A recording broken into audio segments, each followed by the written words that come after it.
Before I formed you in the womb, I knew you. Before you were born, I set you apart.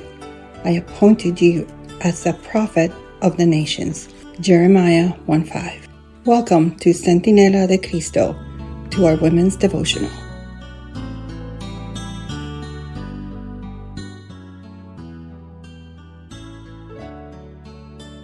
Our devotional for October 16th, a lesson from Sammy the cat.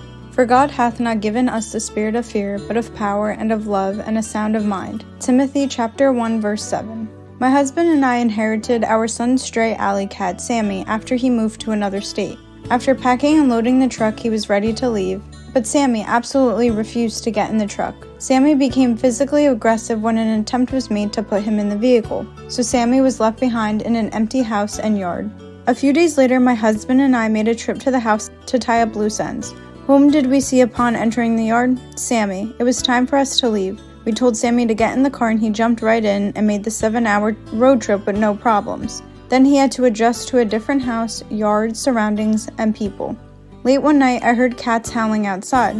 I jumped out of bed and ran to the door to find Sammy being attacked by 2 ferocious cats I had never seen before.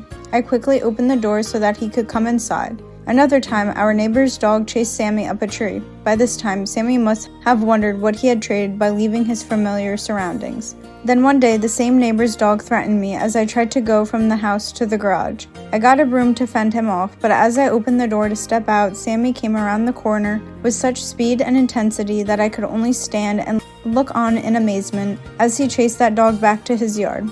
I had never seen a cat chase a dog. When I told my husband, his look showed that he thought I was embellishing the story. A few weeks later, our neighbor asked my husband what kind of cat we owned. He had happened to witness Sammy's chasing the dog and had never seen such a sight either. That verified my account of the story. You see, Sammy had realized that he belonged to us and he no longer lived in fear.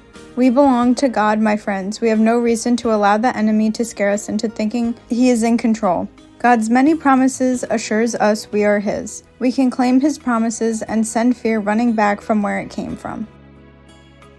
Thank you for listening. God bless you.